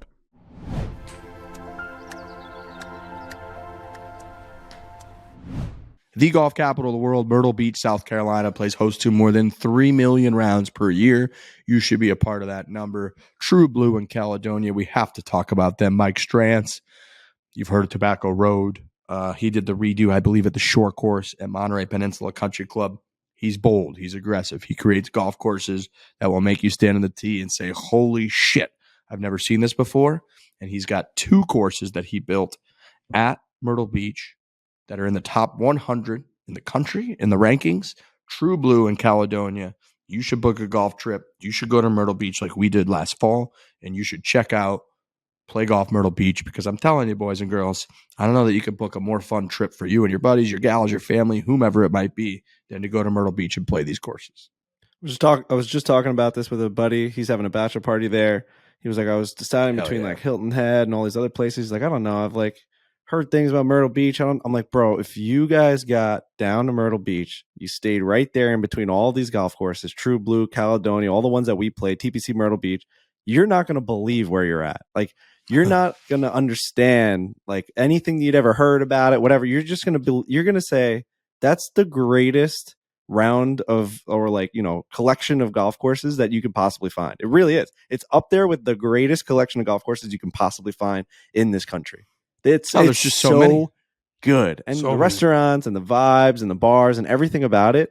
It's such a fun place. It is. It really is. You're going to have fun if you go to Myrtle Beach. I don't think that's a question. You're just going to have fun.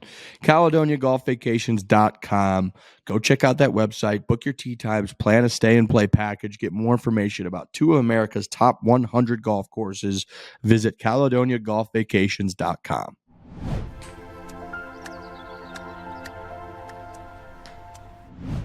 Do you have any sense of or concerns about it all, the business aspect of Live? It's one of the bigger things we've talked about, trying to get, TV deals. They're on CW now. People again are mocking the ratings and revenue streams, and if X amount of money going out, you got a good amount of that money. Congratulations to you. That's great. Money's the goal. We all wish we had more money. Do you worry about that? Do you think about that? Are you in tune with that at all, of like how Live is going to evolve into a legitimate, sustainable business? It's not really my part to worry about that. I do want to be informed about it. Obviously, they have a long-term plan, so I definitely hope they get it done and they get a good network. I think CW for them is a good fit right now. We had a player meeting, and all the stuff they're saying there is very promising and positive. Obviously, a new business is always tough to start, but when you have funding like that, it's going to make it a little bit easier, I guess. In the end, like I said, for me, it's just golf right now. Do you think the team aspect of golf has a chance to take off? Obviously, it works from your angle, but do you think it has the legs to take off from a viewership perspective? Like the big names that have jumped and gone to Live have been like, this is disruption. We're creating a new style, and we think this is going to be sustainable and help turn it into a legitimate business model. Do you think the viewership will come to like team golf more than something else? Obviously, I can't look in the future, but I like it. All my friends that watch golf now, they like it. You see kids out there with Range Go t-shirts and yeah, man. You still laugh when I say Range Go. That's funny. Well, I mean, it is a funny Range name. Goat Like t-shirt, I might like a Range Goat t-shirt. Like, I don't know. It's gonna be cool merch. I'm telling you. Yeah, I don't know how you could not have good, right? Range Goat, if anything, it'd be good for t-shirts. Yeah, right? I mean, we all agree. I mean, the names are insane, right? Like, you got to get to the point where, like, your team Mercedes or something, like, it's got to be like Formula One. You can't be the range goats forever. I mean, that's just, you're not going to turn into the Yankees. It's just like not going to catch. I mean, I personally don't think that'll catch on. I've always said I think the team aspect works if it's like Team TaylorMade versus Team Nike versus Team Titleist. Like, that's where, like, we all can use that stuff. We're using their clubs. We're driving the cars. Like, that's where it becomes a real thing. I'm assuming when you're in these meetings, they're like, that's where we're heading to. Like, we're heading to these huge sponsorship model. And I do think that could be successful. I really do. It's just a matter of, like, you guys are only a year into it. Honestly, amazing to be where you're at, where you're starting your second season. No one thought that the Live was going to be at this point where it's an actual thing. You guys got so many golfers over there, but I can't sit on this podcast and say that the range goats are like a cool thing. There's no way. I mean, I know you have to say it, but come on, man, that name's outrageous. Hey, man, I didn't choose it. I know you did it. I think it's a cool logo, but yeah. As far as going forward, that's kind of Bubba's thing. He's obviously the team owner, and I think he's a smart guy. Obviously, he's made some good decisions on the business end, so I kind of trust him in that. Do you think we that got some tears out of Bubba Watson on this podcast? We got some tears out of him. We did. Time. Yeah, I like Bubba Watson. He's a great guy. Yeah. Just for the record. Do you get the sense that the captains knew what they were signing up for? Because they are, like you said, they are running a business. Basically, they're like, they're a big part of their role is finding sponsorships and growing the brand. And so for you, it might just be golf, but for them, it's something completely different. Yeah, I do feel like that. I mean, Bubba is very involved on the business end.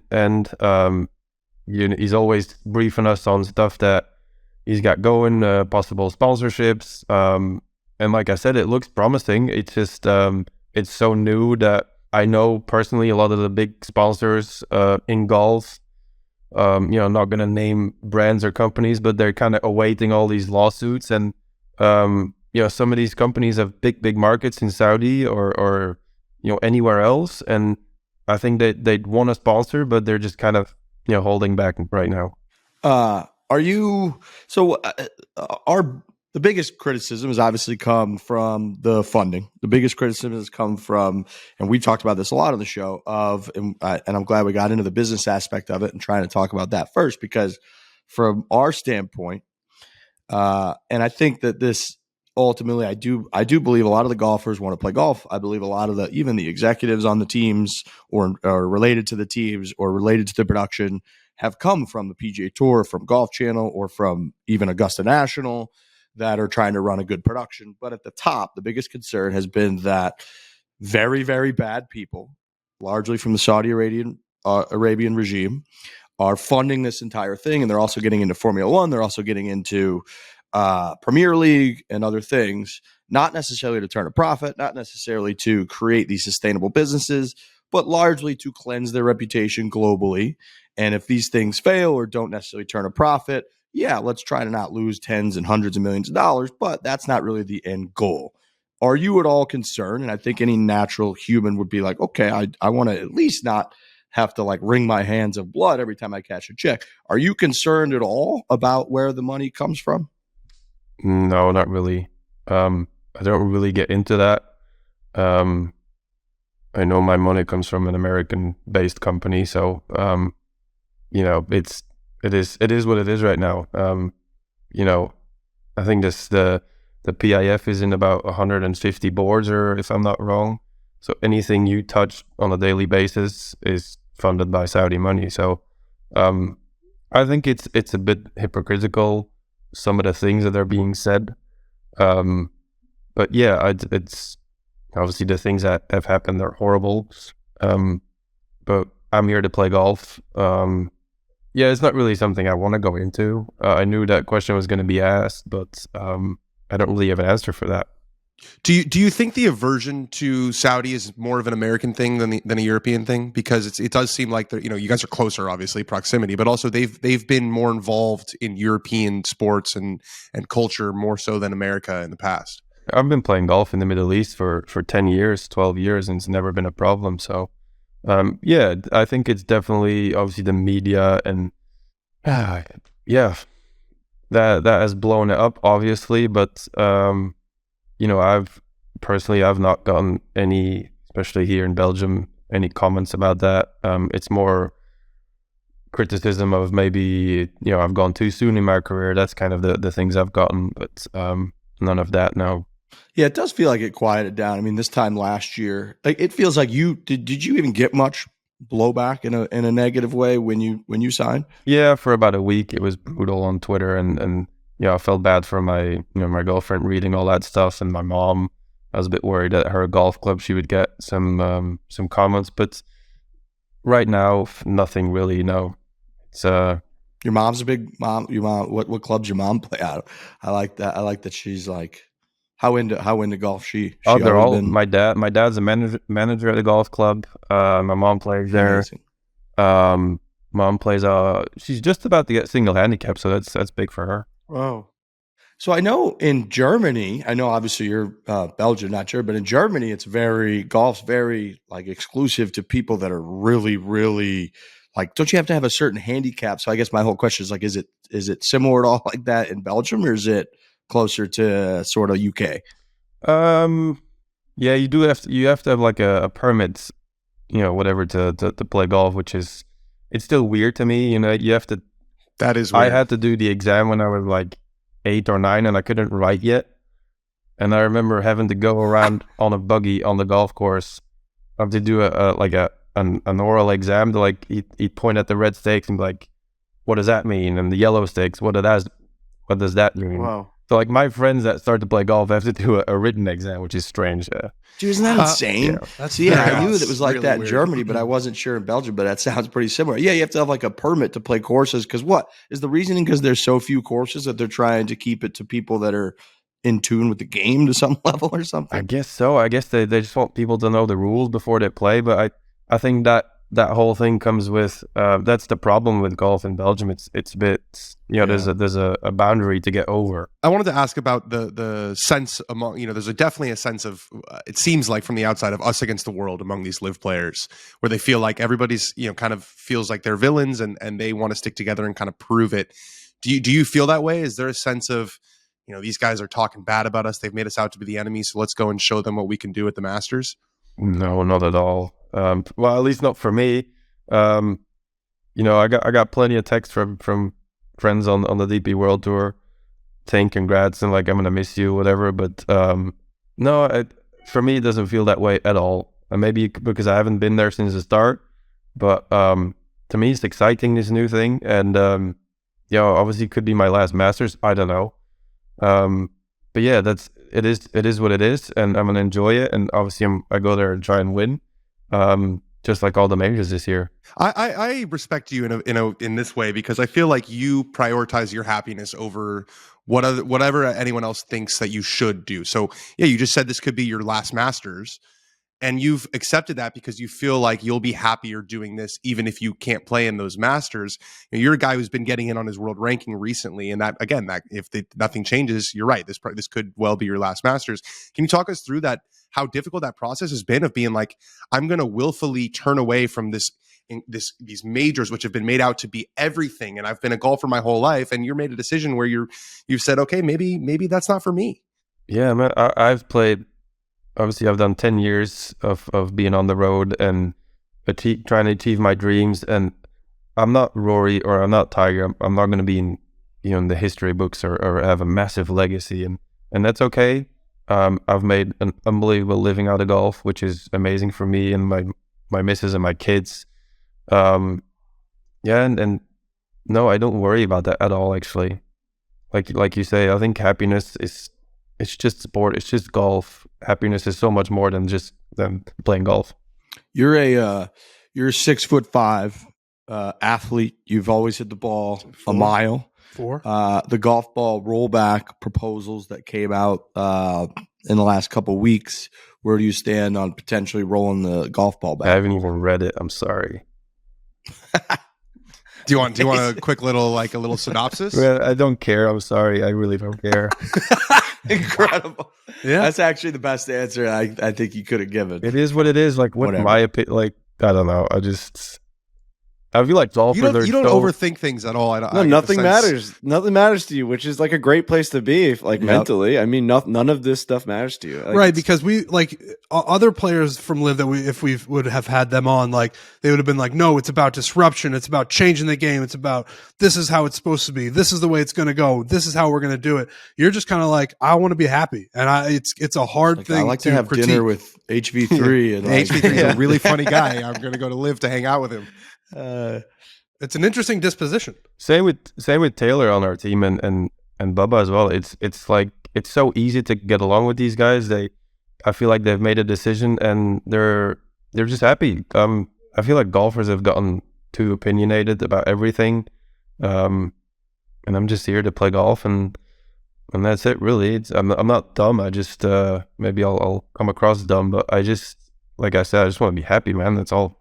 No, I mean, it's kind of like a bulletproof way to kind of go about this. Yeah. We can't really say anything to you. It's just, you're just like, I don't care. Like I might miss the Masters forever. I just don't care. And I mean, I guess this is an impossible question to answer, but do you think had you had more success in your first 10 years, you would have felt this same way? Yeah, possibly. I mean, if I had won a major or two and I'm trying to chase another 2 or 3, yeah, maybe. But I am where I am, and I'm happy I made the decision. So that's the most realistic way to look at it. Yeah, you could go back in time and be like, had I been more in the mix and I had a chance to win all these majors, yeah, probably I'm chasing a legacy, but I didn't, and now I'm here. Yeah, and I don't have to chase a legacy because it's not there, and I'm just going to get paid. So if you're a player impact program and you were, top 10 in the world and you were one of these guys who were tapped on the shoulder, then maybe your reality would be different, but you're dealing with your reality as it is today. Hey man, if my grandma would have wheels, she'd be a bike. Yeah, right. There you go. Yeah. Look, it reminds me of I remember my dad. My dad taught me at a young age. He was like, yeah, man, whenever I get in trouble with your mom, I just say I forgot. He was like, that's just a bulletproof thing. That she could be like, you're such an idiot. He'd be like, I know, I forgot. And he's like, you can never really get in trouble if you just forgot. And now you reminded me of that. I just don't care. The new rule. Yeah, I didn't even read them. I just don't care. I'm trying to be happy. I got my kids and my girlfriend, and I'm making millions of dollars playing golf 14 times a year around the world. I don't care. So I do think, I don't know how anybody could really hate on that. I really don't. So it's never been about some of the guys. It's been personally where you're like, fuck that guy and the way he's talked and all of that stuff. But we've really talked about the entity and what it is, what they're trying to achieve, and if it's even fun to watch on our standpoint. Why are they pulling us away from the PGA Tour? But personally, for Thomas Pieters, it's been very hard to say why he to really kind of try and find the holes into why people made that decision. We know why everyone made the decision. It's if you're just a normal rational person, you could see why someone would sign on that line. So I don't take anything away from you personally for why you did it. I think the discussion will continue on if it's worth our time to even give it our time. You know what I mean? That's where it's going to continue for me personally, where it's why would I watch Live over the players? I'm just that's going to be our dumb podcast arguments.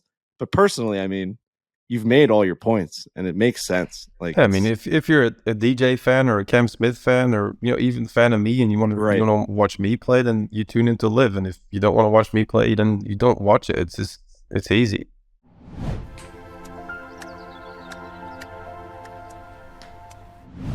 This podcast can't really cook, right? Anybody on this show cook particularly well? No, sir. Nope. No. Wish I did. Grew up in a restaurant, in a kitchen. Just anybody watch enjoy or wish you could just spend more time cooking and cleaning dishes? That's something that you're kind of desiring in your free time there, fellas? I'm going to say no. I don't think so. No. Nope. Well, guess what? I bet you're looking for meals that are ready to eat, delivered to your door, and actually help you feel your best. We're talking about Sakara is the answer. It's so much more than just a meal delivery program. Sakara is a nutrition program that's like having a nutritionist and a chef all in one. Their meals are packed with plant protein and expertly designed to support your goals, whether it's weight management, boosted energy. They are also delicious. Sakara offers and delivers science-backed, plant-rich nutrition programs and wellness products right to your door. Their ready-to-eat meals are designed to deliver results from increased performance to boosted energy. We've been on the Sakara train for like a month, maybe a couple months now. Yeah, man. I'm telling you, it takes almost no effort to whip these things up, and they are genuinely designed to be very good for you and delicious. The programs are amazing. The names of them, they just make you feel like you're doing something. You got the Fresh Start Cleanse, or you can choose the Performance System program, the Gut Health Reboot. And then they have a limited edition programs where they have the Eat Pretty, the Detox, or whatever. Then there's this, which is really interesting for people. If you're getting married, this would be an amazing gift to give to your bride to be. It's called the Bridal Program, and I just clicked on it. It's a 4-week program, and it comes with nutritionally designed meals. So it's 4 weeks of ready to go eat, plant-rich breakfast, lunch, and dinner, expertly designed. Then they have 1 month of like an Erica Bloom membership included in that, where it's like a bunch of yoga and it's a bunch of workouts. And then there's a skin discovery set. There's a beauty protein bar. It's like getting the woman ready for her big day for a month out. Like you do like a full detox, you get your skin glowing, you get your meals prepped. That's an amazing little gift. That sounds pretty good. We got brides coming up. I might have to 100%. It's called the Bridal Program. I'm sure they didn't think we'd be pushing that part on the Foreplay Golf podcast, but listen, that's a great little gift to give. There's just so many guys listening to this being like, that would be an amazing thing to get 4 weeks out. She's also going to be like, you better be getting the groom program, buddy. Like, right. What are we doing here? Yeah, seriously. But not a bad good guy move right there. Yeah. No, that's a really nice move. And right now, Sakara is offering our listeners, thanks to you guys out there listening right now, the patrons, 20% off their first order when they go to sakara.com/Fore. Enter the code Fore at checkout. That is Sakara, Sakara. Again, that's sakara.com/Fore to get 20% off your first order. Sakara.com/Fore.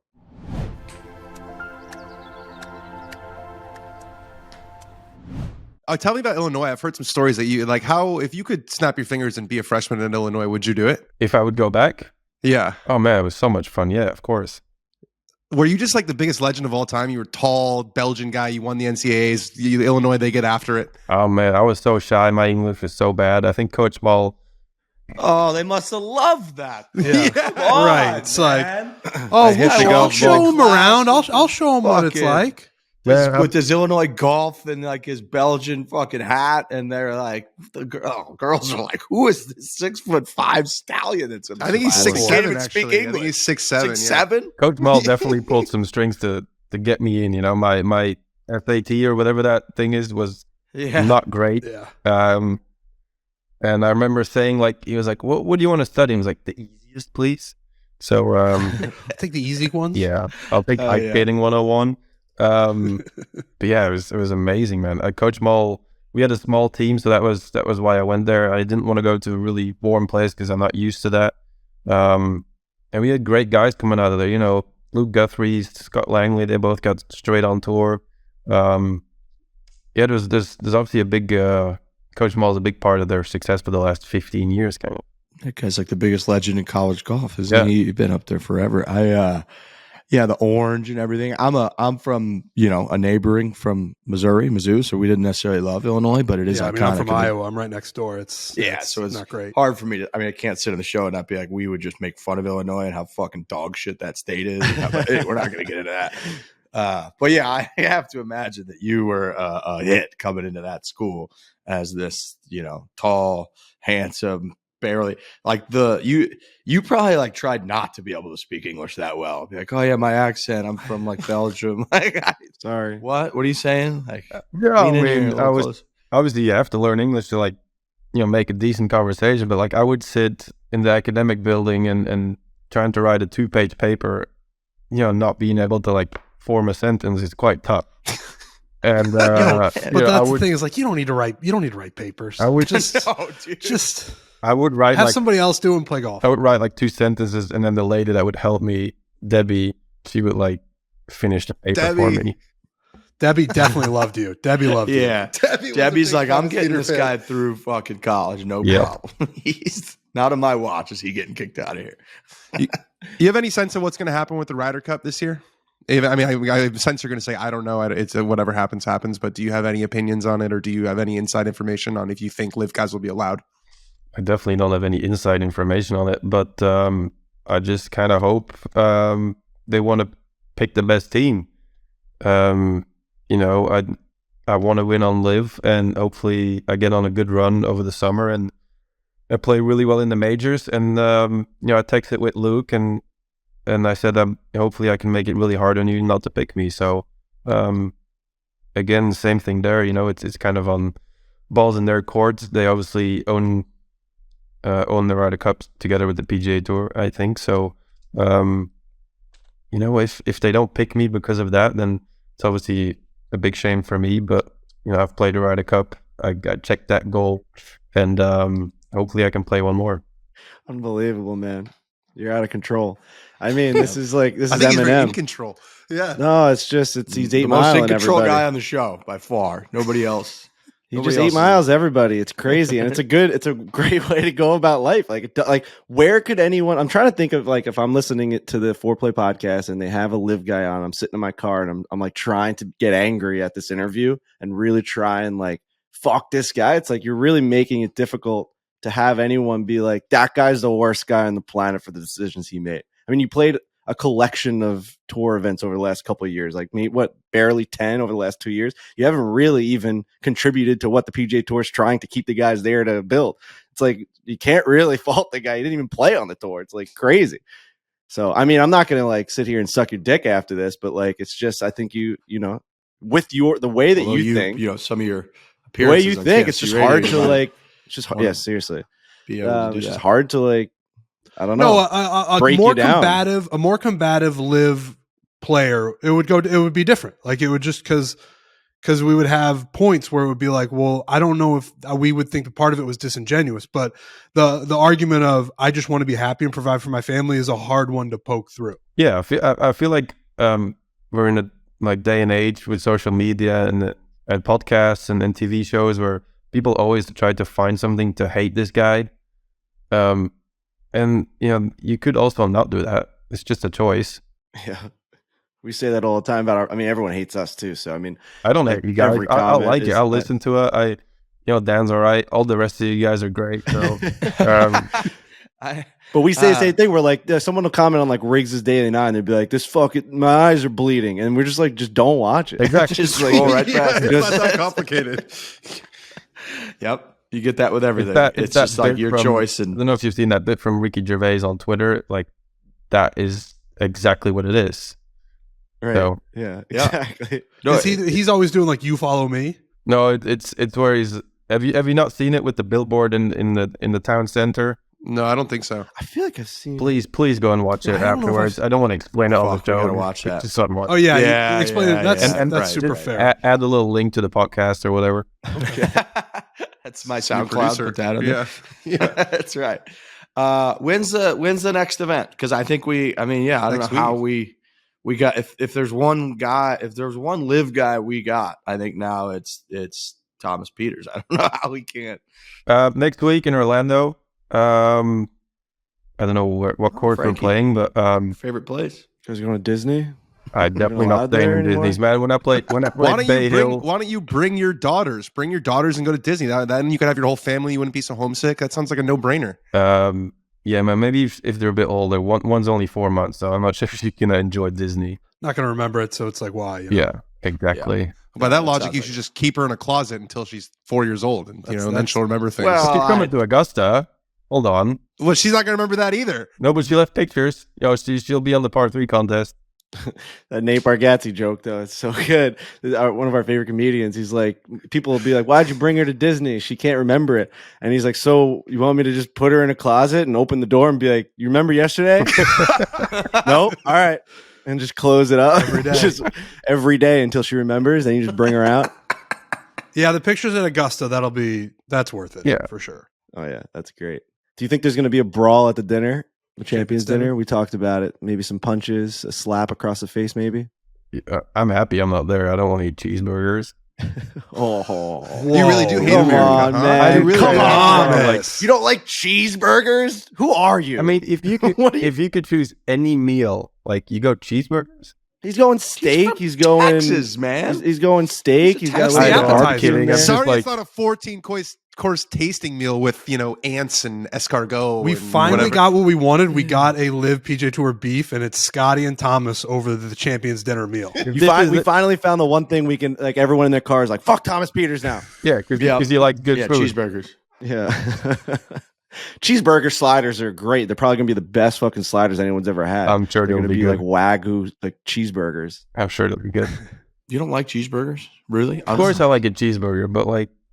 What would your master's dinner be? You got to win this next one. Yeah, it'll be very different. Have you thought about, like, if you win this one, like if a live guy wins this one, it's going to be a scene. And like you win this match, you win this golf tournament in 2 weeks, and like the whole landscape changes. Yeah, but who, like, that's because the media is going to make it that way. Like, there's some truth to it, though. But you could say that about everything. That's still real life. yeah, exactly. Like, I'm going to feel amazing putting that green jacket on. That's gonna feel real, and I can go back for the rest of my life. It's going to be amazing. Yeah, but the landscape for sure would shift. It'd be like, all right, another guy that's not on the PGA Tour is going to be like a forever member here, and like is coming back to the Champions Dinner. Like who? Like if you just continue to keep infiltrating that Champions Dinner table, it does change like history of golf. I mean, the more live jackets that walk into that door, the better for live. I would assume. No. Yeah, but like, I feel like when I go to live, like there's not a competition between live and the PGA Tour, and I think that the world is making it a competition. I feel like at some point we're gonna have to coexist. I don't know in what form or when, but I think it could happen. Yeah. I mean, the competition's coming from Monahan and the Shark. I mean, that's Greg Norman's for sure being like, oh, you guys had the waste management. We have the waste management down under in Australia. We're building the same thing. It's like disruption, all the, the parties and stuff, and the neon lights. I don't think the executives that live are as peaceful, or I don't know, peaceful is the right word, or as chill. Like there's definitely a little bit of competition. I mean, it's a big dick contest. Like who has the more money? Norman's probably going to win that one. He's got a hammer. For sure. Hammer Shark. One up. I mean, we've seen it. We all know. They did crazy. They should do like a presidential debate style. Just Norman Monahan. That'd be incredible. Get him up there. Get one of the moderators. Yep. I'll moderate it. No problem. Get up there and just where they each get like 2 minutes. Then they get like a 60-second rebuttal. And there's an audience that's not allowed to like clap or cheer, but they do. And somebody buries the other person. Like they should do a televised debate between the two of them. How about boxing? I would wager that Thomas wouldn't even watch that debate. I said, how about a boxing match? I'll take Greg. Rough and rowdy, we'll do it. See, that's what I think. Any physical altercation is not fair, because I do think like Norman, your guy is still just a stallion. There was some chatter that he's like being kind of slowly pushed aside. Is he around? Is that not true? I don't think so. I mean, I see him every day. He's very, very present. That's what I saw him posting a lot again this last weekend from Tucson. Feel that weight between his legs. Hear it coming. You feel it like when T-Rex comes. Presence, like a presence. The water. There's a glass of water shaking. Dun it. This has been very interesting. Right. Yeah. No. I agree. You'd have to be an inhumane asshole to like have this conversation and be like, fuck you. Like we're just people talking. Yeah, I'm not here to like a bunch of guys talking. You guys love live or convince you to live. I just wanted to have a chat with you guys and kind of tell you why I did this, and I think you guys liked it. So no, we appreciate it, because I think we've had a few other ones lined up and they kind of fell through, or they're like, maybe I'll do it, maybe I won't, and then for you to come on, I mean, you're the first one to do it, so we do appreciate that. I want to bet. Belgium is like, isn't it sneaky? It's probably one of the more underrated like tourist places to go.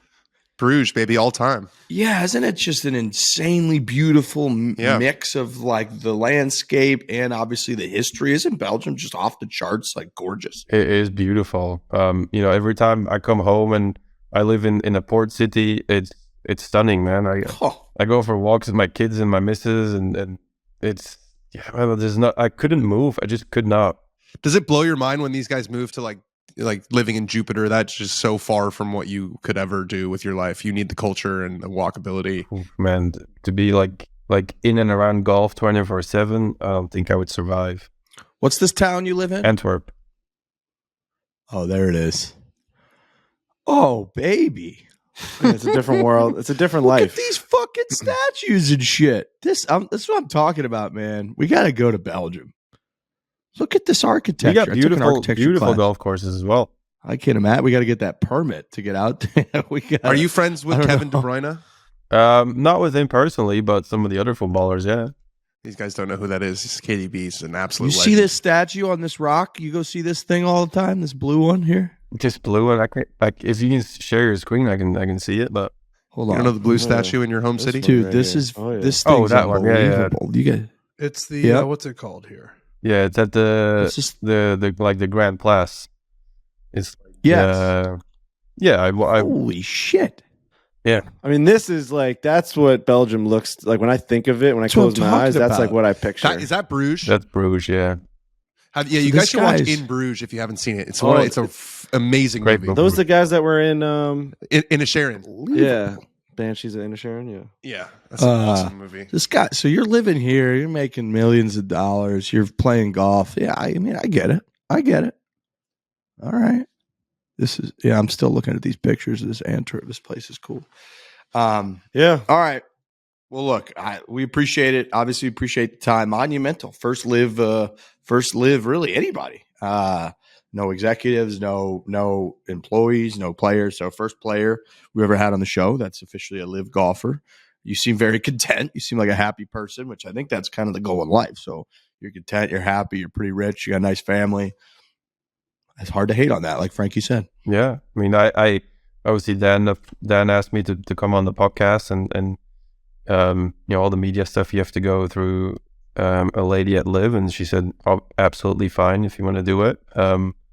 And obviously, I haven't met Dan last year a couple of times. We were even in the same Netflix episode, so I really wanted to do this, and it's been lovely to meet all of you guys, really, because I've never really met you.